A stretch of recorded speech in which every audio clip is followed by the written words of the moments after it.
Thank you for staying with us. It's time now to know what's on the front pages of Nigerian newspapers. And joining me in the studio is public affairs analyst Oladente Ario, as well as managing editor Avalon Daily Ayodele Adi. Gentlemen, thank you for joining us once again. Good morning. All right, let's head straight to the papers now. And I begin with the business day. Business fret as second wave of COVID-19 encircles Nigeria. That's the story you find on the front page of the business day. All right, so we move now to the Punch newspaper. Katsina mass abduction. Bandits first took schoolboys to neighboring villages, residents. And you have, I relocated from Kankara to Katsina after I was kidnapped twice, says a local government worker. Shoyinka lampoons presidency's responses to killings, says Buhari not in charge. Monarchs Council queries why military can't occupy Lake Chad, Sambisa. All right, let's quickly move now to the front page of the Nation newspaper. Still looking at the abduction in Katsina. Military abducted pupils taken away on motorcycles. Kidnappers demand ransom, end to aerial surveillance. North elders, JNI Islam government, UN, NLC, others flee boys kidnapped. On the front page of the blueprint, still looking at the abduction, says Kankara abduction, others address the nation now. Sultan tells Buhari. Sultan of Sokoto asking the president to speak to the nation there. And on the front page of the national economy, NNPC, Saraki, Northern Media Forum, others mourn Samda Isaiah. To the front page of the Daily Sun now, Northern elders cry out over insecurity. We are at mercy of terrorists, they lament. Top security operatives don't want end to insecurity. JNI thugs disrupt Arewa Youth Security meeting in Kaduna. To the Guardian now, despair as hoodlums sack security meeting in Kaduna. Attackers injure participants, cut away valuables. Matsari briefs president on Kankara abduction. Sultan queries federal government's political will. Northern elders restate calls for sack of service chiefs, foreign help. Abduction of students, a slap on Buhari's face, says JNI. Northern youth call for restructuring arms for citizens. UN laments kidnap of students. To the front page of the Leadership newspaper, COVID-19 Nigerian doctors insist on clinical trial for Pfizer vaccine. Samanda Isaiah, more tributes, eulogies as Nigerians mourn. To the front page of the Vanguard, Katsina abduction, 2 students killed by kidnappers, SKP. Masari briefs Buhari say talks on with kidnappers on Kankara schoolboys. Abduction confirms service chiefs not in charge. Northern elders, its wake-up call to rejig security apparatus. Middle Belt Group, top operatives don't want insecurity to end. JNI. Another outrageous tragedy worsening insecurity. NLC thugs disrupt CNG security summit in Kaduna. And then Shoyinka says we handed over our boys cheaply to Boko Haram. On the front page of the News Direct now, $1.46 billion capital importation. Rivers, Ondo, 28 others attract zero investment in Q3 as Lagos, Abia emerge best investment destinations. On the front page of the Daily Trust, which is the last paper we will be looking at, Katsina school attack. We are negotiating with abductors. Masari tells Buhari, no contact with kidnappers yet. Parents, how to rescue students. Experts, 16 more Kankara students back. It's one tragedy too many. JNI, Shoyinka, Northern Group. And that's where we'll be taking it from, gentlemen, this morning. Reactions, divergent reactions has trailed this, and the governor has briefed the president saying that they are negotiating with the abductors, even though security operatives say they have found the location of the boy. Should we be negotiating when we have found in their this location? situation, it's a catch-22 situation. Yes, area view, they've located where they are. If they attempt any intervention or any rescue operation, the schoolboys will be at high risk. How do you mean? Now, they are in the midst of their captors. Right. How do you separate the captors from the boys? If you're going to be throwing grenades or bombs or whatever, okay? Not only that, if they feel threatened, the captors will start killing the boys. They have no compassion. There's no emotion for them. Okay? For them, it's business. So you are of the opinion that the best way to go is to negotiate. But what has that brought us so far? I'm never an apostle of negotiation with criminals. All right. But when we fail to do the needful at the appropriate time, we end up being at the weak end, whereby we will be at their mercy. Where we are, we have no choice. It's as bad as inviting guerrilla fighters to come and rescue us. And I look at that as a man who has taken a wife, and because you could not get the woman pregnant, invites another man to come and help me do the job, instead of finding the solution to that problem. So we missed it completely, especially when so much has been focused on the radicalizing Boko Haram soldiers that were arrested or captured and returning them to the civil community, including the armed forces. Who does that? Less attention is even paid to those in the IDPs and those who have lost their means of livelihood, those who have become widows, those who have lost their husband, who have lost their wife, who have lost everything that they had in their lifetime. And so much is being squandered, that's my word now, on people captured. I mean, Boko Haram fighters captured. Calling them bandits, calling them kidnappers, we are addressing the issue. They are one and the same with Boko Haram. But some believe that renegotiating and paying this ransom is funding terrorism in the country. I said it. When you fail to do the needful at the right time, all right, you'll be speaking from the point of weakness, not point of strength. All As right. it is, we have little or no option. Ayodele, do you agree with what he's saying, or what's your position on this now? I mean, please, for the sake of my mental health, right, try and skip the fact where we say the governor is briefing the president on the calls with the terrorists. It irks me, it irritates me, affects my mental health, because the governor has no intelligence report. Every security agency briefs Mr. President. It's an anomaly for news organizations to be reporting that the governor is briefing the president. It's a complete anomaly. And I'm pained by that, because it does not show the sense of urgency that is required to rescue these kids who are in captivity, for goodness sake. And to his point, we are the ones who have allowed this to happen. We have boxed ourselves into a corner. And it's a strategic advantage for them. It's if you like, survey that place from now till tomorrow. There is absolutely nothing you can do when you have hundreds of kids as human shield for these terrorists, except you want to come back home to tell their parents that you killed them in the line of duty. Exactly. Because there's very little you can do at this moment than negotiate. The question you have to ask, Ma, is that the military told you in one of your newspaper headlines that they left on motorbikes. yes. Can you imagine the length of the convoy of those motorbikes to pass through an entire town? 300.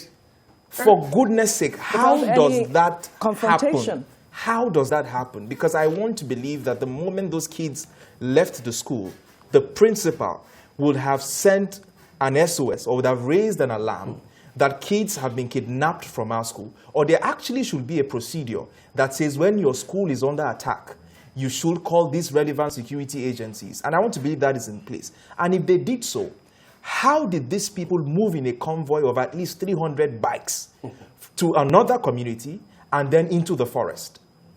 Clearly, two things are in play. One, I mean, it's no news that internal security is very weak and at its lowest point. Secondly, it tells me again that these people have a better understanding of the geography than our security agencies. And that has been the bane of our fight against insurgency and insecurity for a long time in northern Nigeria. It seems like the security agencies do not have a complete grasp of the geography in those places. Because through that forest, from Rugu, down from Zamfara, to Katsina and to Birningwari in Kaduna State, that entire forest region is dominated by these bandits. They go in and out. They kidnap, they cause mayhem, and we don't seem to have a way of nipping it in the bud. So it tells me that we are consistently reacting. We are always reacting. It happens, then we are chasing. It happens, we are trying to go and catch. We don't seem to be on the offensive. No. And I'm pained because we're watching our country gradually cede to non-state actors. This is how it begins. When people can move hundreds of kids from your school without accountability. Not the first time. Not the first time. With impunity. The service chiefs still have their jobs. Spokespersons are telling you it's just 10 people when you have hundreds of parents crying in schools every day. The impunity, the disregard for human life in Nigeria is bittering. Yesterday, they rescued a Lebanese in Ibadan. 2 weeks ago, they rescued an American hostage. Are you telling me the lives of these kids do not matter? Because they are from the poor community in Katsina? For goodness sake.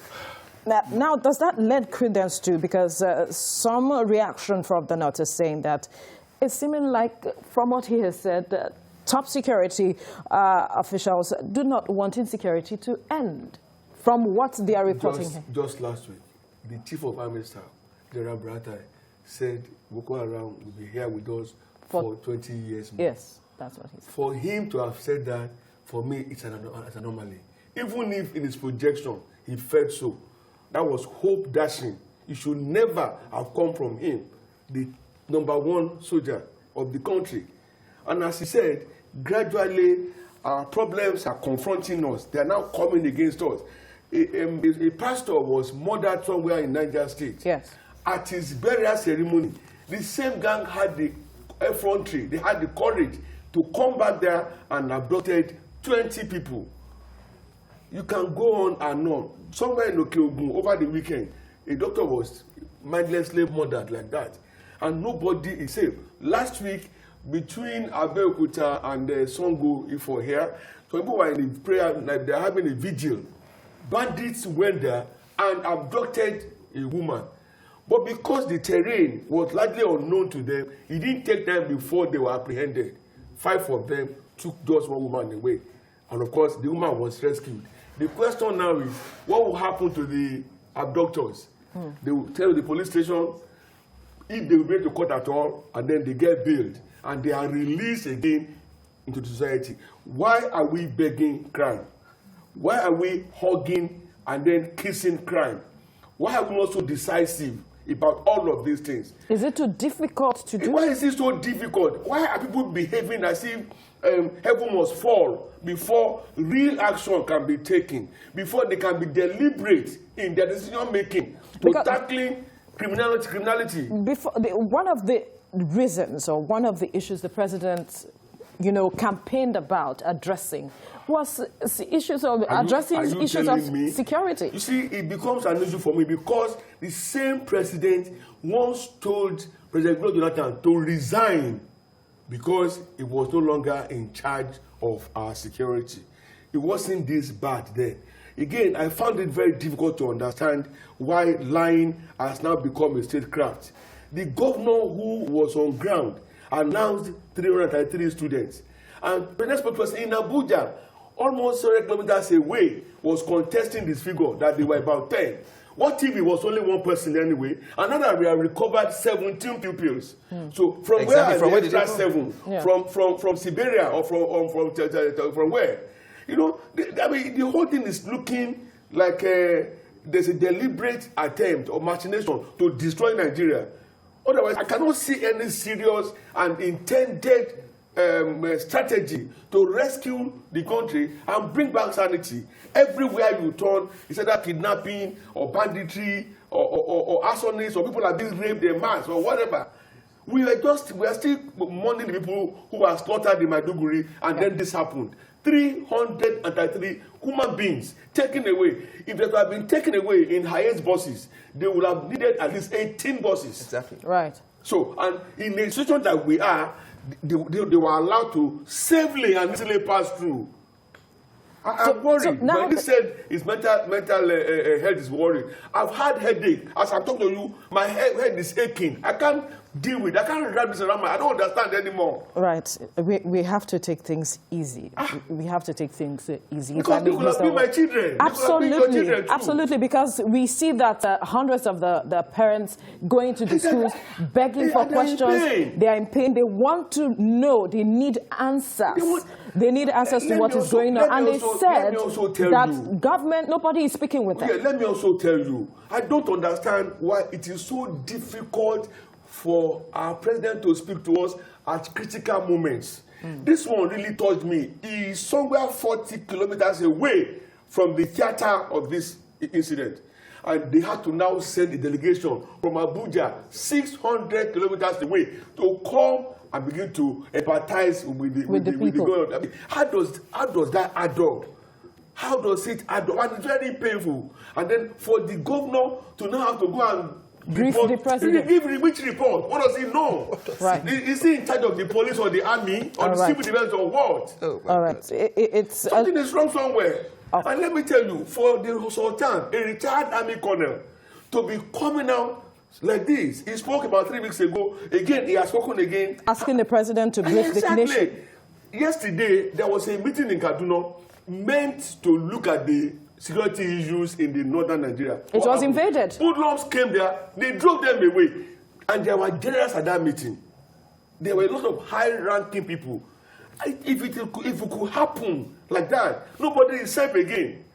So, do you think, because what some of the northern elders are asking for is a sack of the service chiefs, such that there can be some sort of new direction. That's what they are saying. Is that the way to addressing all of these issues? This sack remover or whatever they may want to call them, I am sick and tired of all of these things. Apart from the fact that virtually all of them should have been retired, okay? If they're supposed to face the service rules of engagement, yet they were kept. The question is, if they were appointed on merit, when you look at their performance since they were appointed till date, have there been meritorious services delivered to Nigerians? That's the question. I mean, have they given us the best? They say you don't change a winning team. This is a losing team and must be changed. Right. Are there no people in the armed forces that can replace them? I mean, I don't understand anymore. Are we saying that they are the best that we can have? Or what? That's the big question. And now some other persons are saying perhaps we should look at state security, where state governors can control the security apparatus in their states, looking at issues like this. Everything has to be on the table.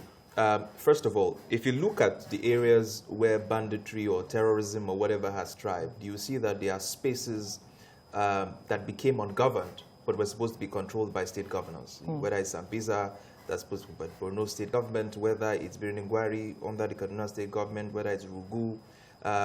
These places were left ungoverned for a very long time, and then they became breeding grounds for terrorism and banditry to thrive over time. But it tells you one very important fact, because the likes of Zambeza, the likes of Rugu, were designated forest reserve, games reserve for many years that were abandoned. So if you looked at a graph, if you see that the level of unemployment, as it went up, crime and terrorism also went up. Right, yes. Unfortunately, as we speak, the average birth rate of an average woman in northern Nigeria is 6. So an average woman is going to have 6 kids. So it tells you again, even though I disagree, even though I shared the sentiments when General Butai said this will be with us for 20 years. Given this current trend, it will actually be with us for 20 years. Because the more poverty goes up, the more your birth rate goes up, the more corruption and the weakening of state security apparatus continues to go up, insecurity will continue to thrive. And we continue to feed these non-state actors and these criminals with the effrontery to continue to dare to challenge our security agencies. And it's becoming tiring, it's becoming sickening that sacking the security chiefs is only a symbolic issue now. It's only a fringe issue. So if you sack them, it is fine. It's symbolic. It shows that, okay, I'm not satisfied with the job you've done. I'm going to hire a group of people.